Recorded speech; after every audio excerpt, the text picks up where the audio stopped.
And welcome back. It's now 6 minutes away from 7 o'clock.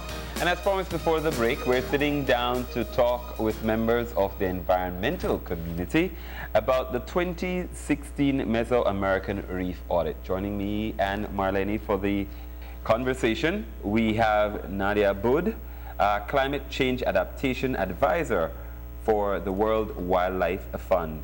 And also on set, we have Roberto, Pott, Belize Coordinator for Healthy Reef Initiative. Good morning and welcome to the show. Thank you. Thanks for having us.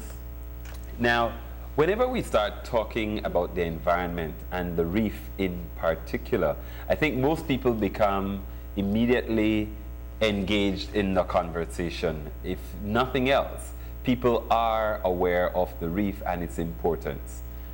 Is that a sentiment that you guys share as well? I think more and more Belizeans are making that link to the reef. They see the reef as a pride. And I think a lot of organizations like Healthy Reef Initiative has been doing a lot of communication, talking about the health of the reef, why we should try to protect the reef, and why we should try to invest in the management of the resources, the reef resources. So more and more over the years, we've been seeing more interest from the average Belizeans to try to at least do something or advocates for something. And I have to echo that. I think there's a sizable network of organizations that work in marine conservation, and they've done an excellent job, and they've done it with creative ideas too. When you hear about Tide having a freshwater cup and the amount of kids that come out and participate in that program, and there's even an environmental project that they have to do before they get into the football game. It's again, for me, I think it's re-engaging the coastal communities, because a lot of people grew up in Belize City, grew up going to the seaside or going fishing, or had parents who went fishing or come from a fishing family, and so it's reconnecting them with their heritage and an environment that we have grown up with.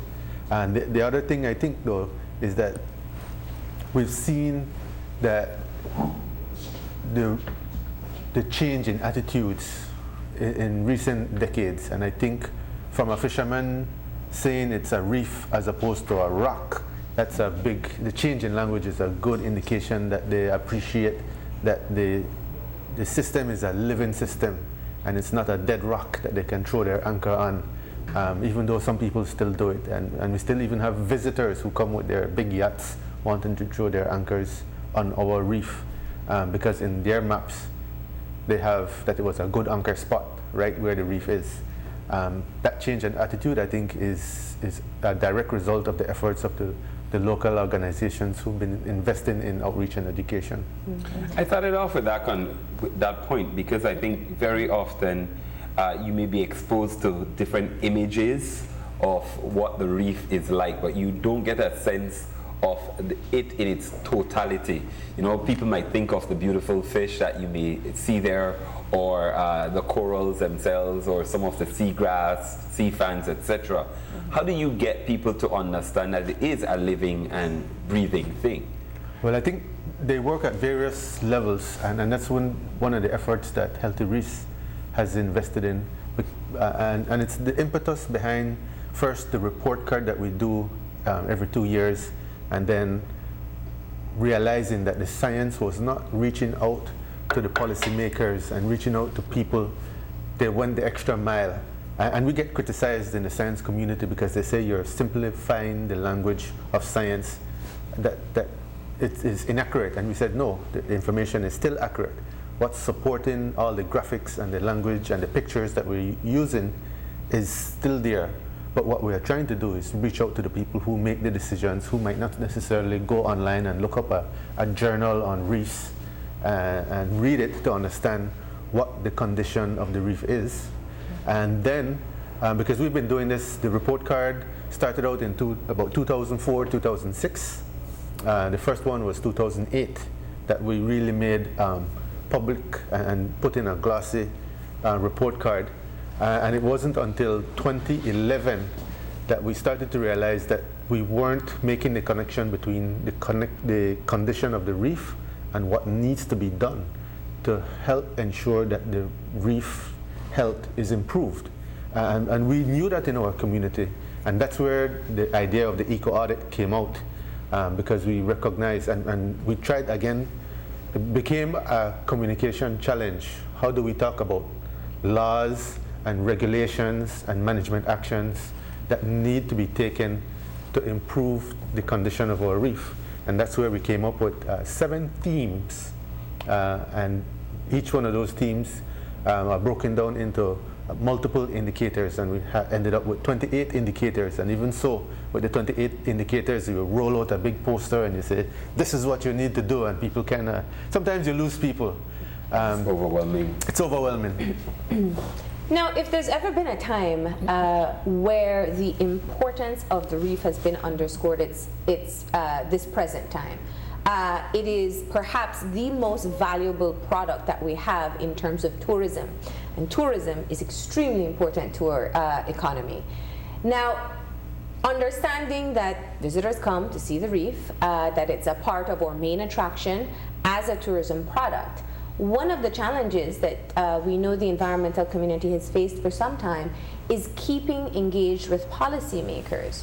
Given the fact that now it's understood that we need to be able to maintain the health of the reef, what would you say is the level of engagement at this point? Is it now becoming a more collaborative approach when it comes to development, or when it comes to simply being able to look at how the reef is at this point in time?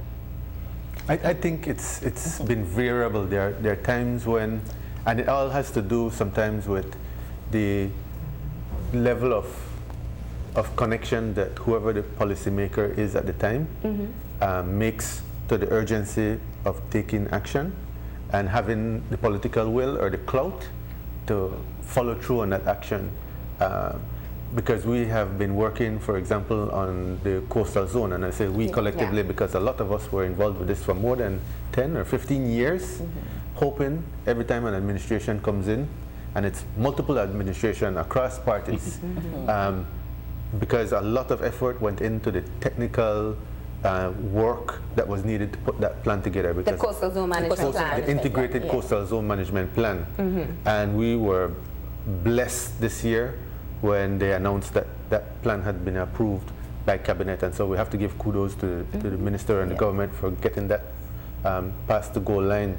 Yeah, and that plan take into consideration the reef system, the health of the reef system, and how best to conserve the reef system and the associated ecosystems like the mangroves and the seagrass beds now. So, and as Roberto indicated before, that was something that was done in collaboration with the NGO community, the conservation NGO community as well. No? So.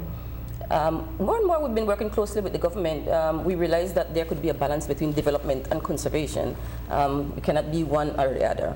And so with that in mind, we've been trying to do that. And essentially why we want to ask for conservation of ecosystems for human benefits. It's not only for the environment. No? So with that approach, we realized that we have to give and take. And of course, that's the way we've been progressing. Trying to be as transparent in a manner as possible. No? And the coastal zone management plan, as you pointed out, which has been approved, your push now is to move into enforcement. Implementation of the plan and enforcement. Are there resources allotted for the implementation? That's a good question. We would like to see details of the budget that's coming out, to see what they are planning to invest in coastal zone. And so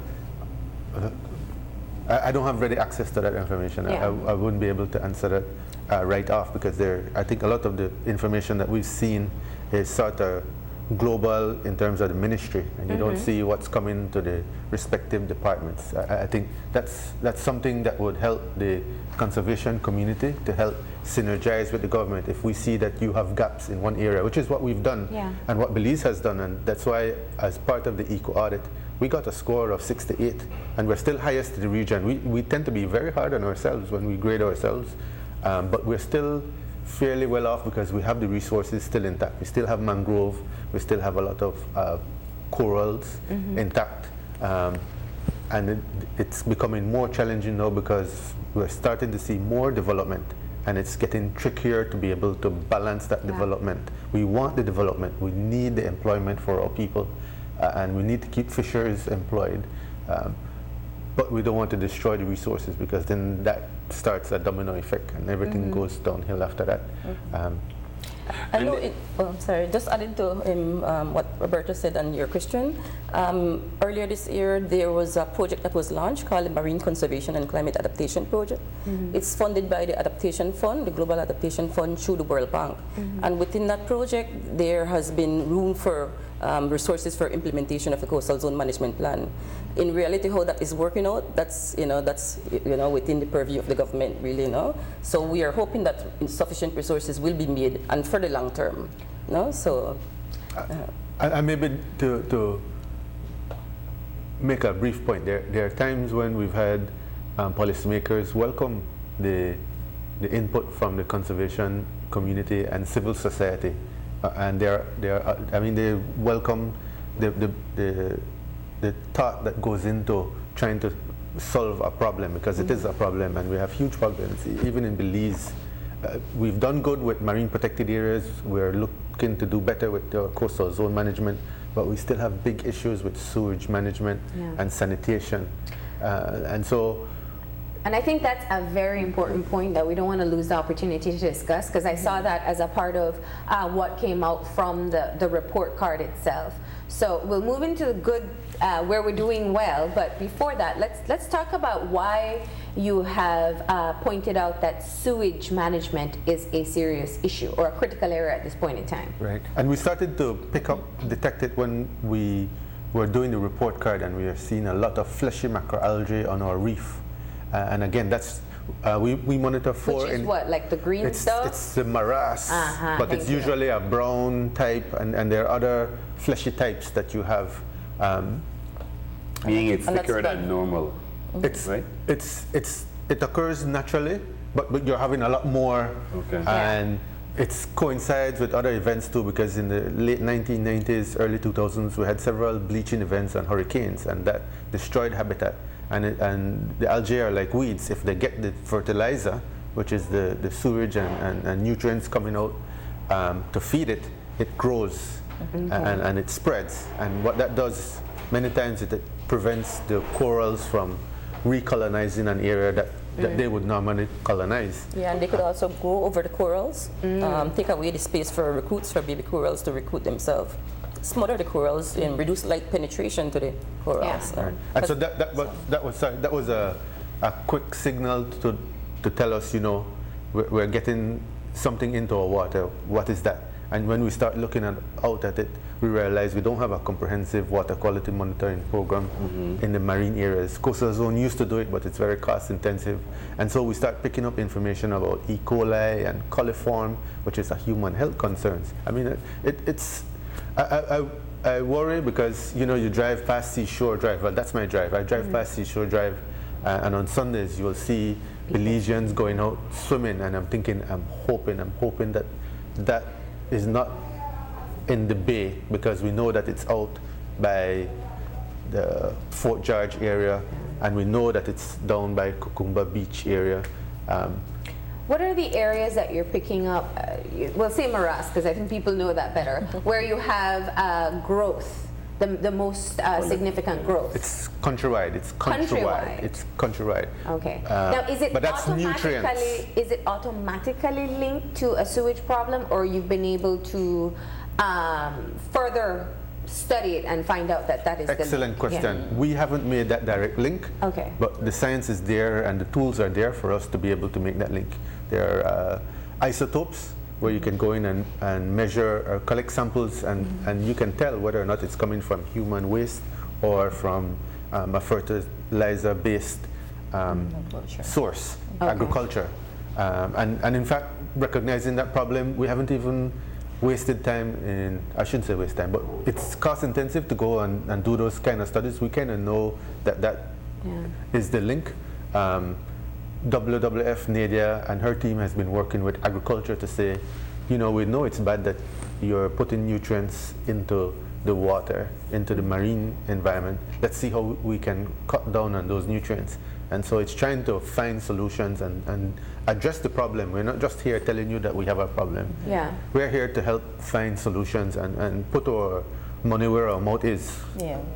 And that's one of the questions I had, because how do you walk this delicate line, especially moving from policy to just policymakers, to talk about best practices, whether it's in the agricultural sector or in other areas when you're talking about pesticide use, so many other things, that it's striking that delicate balance where you're saying, fine, the audit came out and we did well, but that doesn't mean that we slack up, but it doesn't become a gloom and doom kind of instrument either, so that people can know that we're making strides, but you need to continue doing more. Yeah, definitely. And I always like to echo the fact that we need to work across scales. We are trying to work with the government to ensure that different regulations and guidelines are set in place, but we can also work across the private sector and at the local level for adoption of better practices too, to reduce pollution, environmental footprint, and so forth. And engaging the private sector is a very good approach. Sometimes they would adopt, voluntarily, measures that go beyond what is required by law. So that helps a lot, no? And it's always good to engage them, being very open and transparent, and show them the benefits of adopting a particular practice. Because oftentimes it's good for their market. I was just going to say, in this era, it's better to be a sustainable business because it makes you more marketable. Yes, exactly. I think that it's logical, right? Well, it usually, and this is where I asked the question about resources before, because sometimes while the incentive in terms of marketability is one thing, sometimes there has to be an incentive for the initial investment. It can be costly perhaps to shift from what was traditionally done to a more sustainable manner. Is that part of what you hear when you go in to make this transition? Yeah, it is costly, and so it's difficult for one farm, for example, to do it. So it's always good for them to do it as a group, as a coalition, pretty much. No, that way they can pool resources, and then for us we help fundraise for them to provide matching funds. No? Okay. Yeah. So. So there are funding agencies. There are funding agencies that are willing to see that these industry are carried out in a more sustainable manner. And you look at sustainability from the environmental perspective, from the social perspective as well too. No? So, yeah. So, and I think maybe just to add, and you hit one of the nails that we wanted to hit on the show, is that we got a very low score when it came to sustainability in the private sector, 36%. We're one of the worst in the region, even though we're doing well overall. And those are some of the complaints you hear from the tourism sector, where they're saying, we would like to go green, but the initial cost. And the counter argument I've heard to that is that, well, if you're in the business for the long term, the way the Mexicans are, they make that investment because if they're in for 10 or 15 years, they're watching the profit margins at the end, and they come out much higher. So they'll make that investment. And so you start to think, well, yes, but we have a lot of small mom and pops tourism operators that, you have to be able to tailor your incentives so that you realize and you accommodate the diversity in terms of businesses and the scale of the business that we have in Belize. But I think we are seeing big tourism business come into Belize, and I want to gamble, I guess, that they're not making the investment to ensure that there is sustainability in terms of the environment, as well as the economic development of Belize itself. Money that comes and employ Belizeans. And so we would want to see that there are incentives built into our policy, into our regulations, that would foster that kind of investment from the private sector. It's a great suggestion, right? Eco-friendly destination. And even the term sustainability from the tourism perspective, for example, we have a National Sustainable Tourism Master Plan, but do we have a National Sustainable Tourism legislation to go along with that master plan? And that's why we are seeing, some contravening of that master plan. There is nothing there to hold people liable. And I think that is something that is really required. We need a national sustainable, and I will stress sustainable act and legislation in place. You're talking about the private sector and incentivizing moves to go green, but we look at a number of issues, and the idea, I think, very often in Belize is that we are so pristine that we don't have to worry about a lot of these things. For a lot of people, you know, you look around and I guess because there's so much green and nature around everywhere we turn, people think about that. So how do you get people to actually, because in other places, a consumer may actually look at your green initiatives to decide if they will support your business. But we don't do that as consumers. We look more at, you know, whether it's outside, who you're targeting, whether it's locals or internationals in terms of tourists. So how do you get people to strike that balance, again, looking at what we're doing to maintain our pristine nature? Yeah, and I think some of that could be market driven, but I think if there's a general tendency to get in your low end of the market, meaning consumers who couldn't care less if they say 10 or 2 fish. To them it's an experience. They come and they go back, and they were much, maybe a better way of saying it is that they were here for the social aspect of their trip. But there is another market, and some people might refer to it as a niche market, where the people are willing to pay premium. But when they pay premium, you better show them the fish, you better show them the heart that you have, and they might even want to see a jaguar, as hard as it is to see when you go on a trip. And those are the people, I think, that we should be attracting in terms of business. It might not be for everybody, not everybody can go into that kind of business, but I think a large part of our business, and it's been shown that when you compare, for example, cruise ship versus overnight tourism is what brings in the money. I mean, there's some money that comes through cruise ship tourism, but it's nothing compared to what you get from your overnight tourism. And that's the contrast that I see when you look at people who want to do the same things as you said. Now let's talk numbers. It's a report card after all, and we want to know how we are doing. First of all, the audit takes place for the Mesoamerican reef, which means it's not just the reef that's in front of Belize, it's those that are in front of the neighboring countries as well. So let's talk about how we're doing and how everybody else is doing in some critical areas. Overall, as a country, we're at 67%. And again, we're not at a failing mark, because some of us are overachievers and want to be A and above or A plus. But we converted the score from a numerical system, meaning the 1 or 0 being the lowest, 5 being the highest. And now we're using a percentage, so we converted that number to a percentage, trying to reach people who might not understand, well, 1 to 5. Yeah. And so overall we are at 67%. We've done very good in terms of marine protected areas.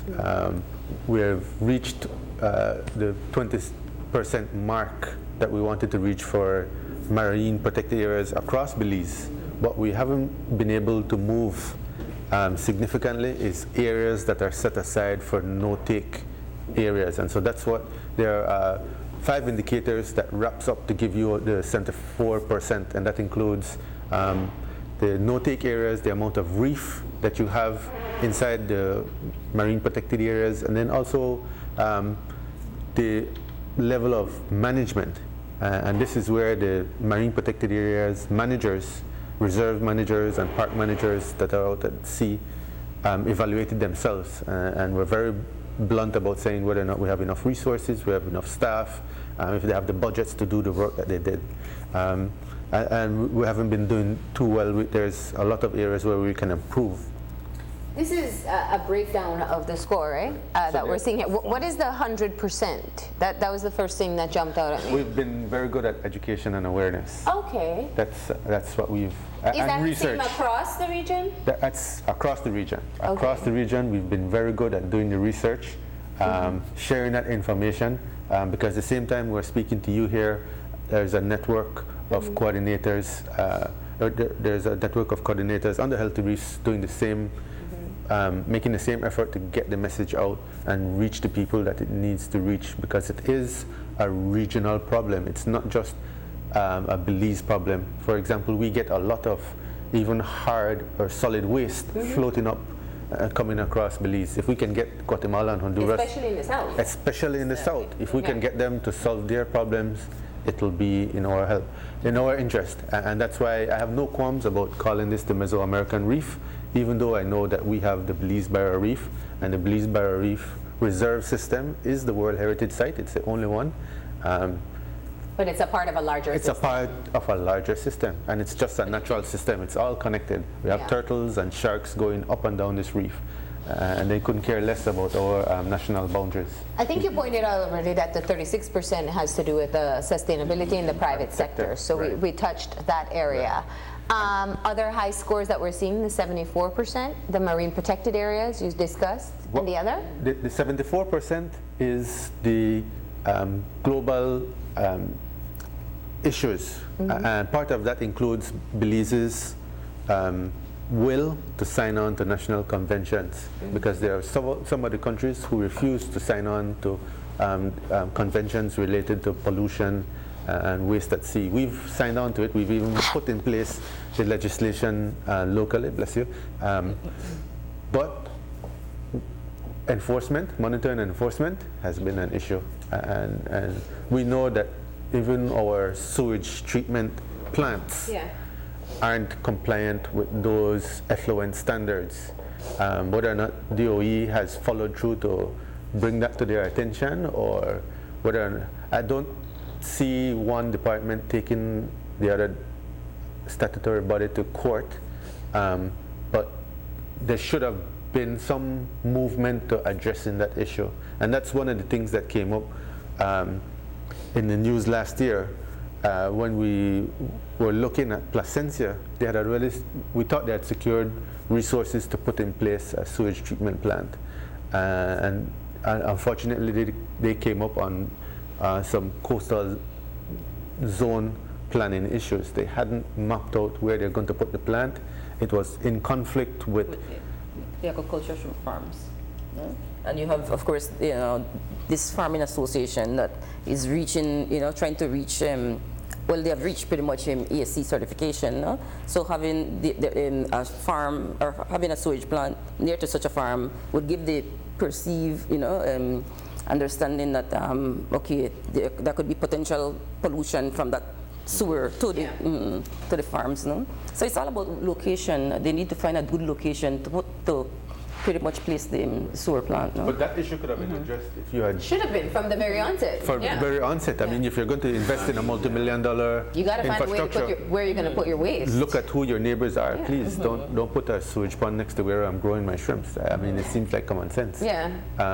And I might be oversimplifying it in hindsight, but I think that is one of the things that the coastal zone plan is intended to look at.